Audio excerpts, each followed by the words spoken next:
们上海没有封城，现在也不必封城。下来，你叫我怎么办？我就烧了1天。现在是自身灾害明显大于灾难本身。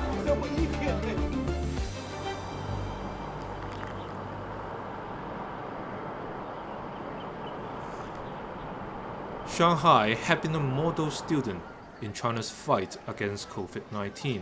For more than 2 years, most Chinese cities contained outbreaks of the disease by implementing citywide lockdowns and conducting mass mandatory PCR tests.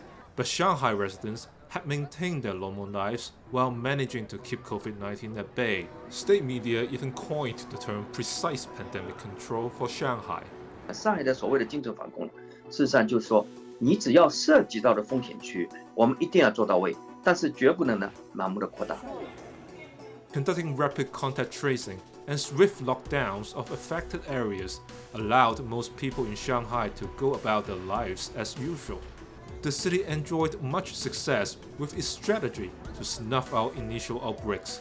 So how did it go so wrong so quickly? A leak from a quarantine hotel's air conditioning system in March proved to be Shanghai's Achilles heel. Since then, the city went from isolating a single building to several blocks at the same time. Even as cases surged into the thousands, authorities remained cautious in locking down the entire city until March 28th. 时起，上海市以黄浦江为界，分区分批实施核酸筛查。第一批浦东、浦南及毗邻区域先行实施。 Within hours of that announcement, the city's residents went into a buying frenzy. Online delivery apps were overwhelmed with orders, and shelves at grocery stores were emptied. As the lockdown brought the megacity of 26 million people to a standstill, the humanitarian cost began to emerge. The initial lockdown was supposed to be 4 days on each side of the river, but many of the isolated residential areas still reported outbreaks. The lockdown has been extended in many parts of Shanghai. Food shortages are now common.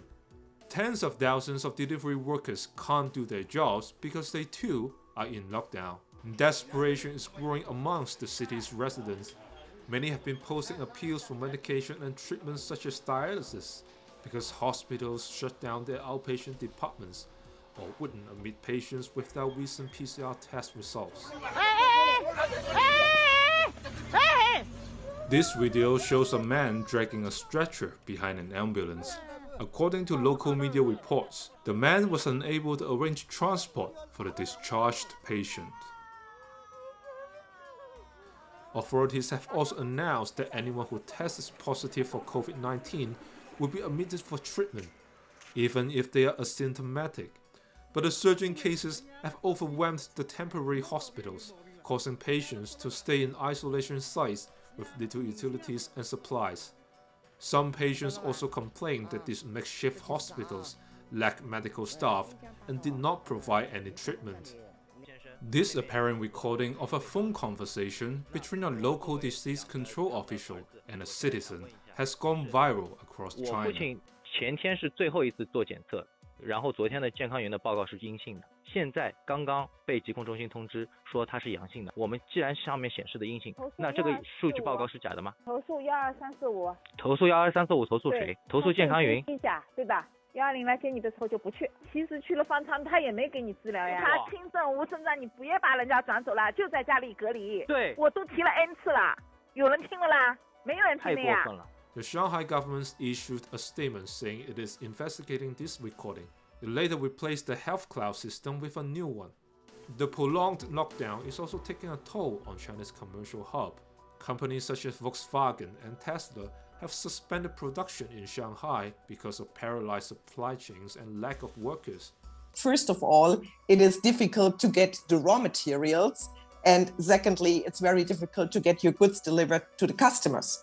The EU Chamber of Commerce in China has also sent a letter to Vice Premier Hu Chunhua, imploring the Chinese leadership to take a less destructive course of action.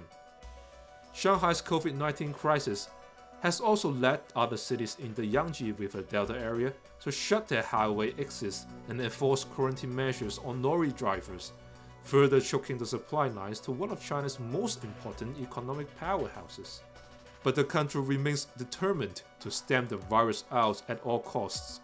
要始终坚持动态清零总方针不动摇，时不我待，坚决果断，把各项防控措施落实到每一个环节。The Shanghai government also backed away from its earlier plan easing its lockdown measures. After more than 2 weeks, many of the city's residents remained isolated in their residential blocks. No matter which path China's leaders decide to take, it will take a long time for Shanghai to emerge from this crisis.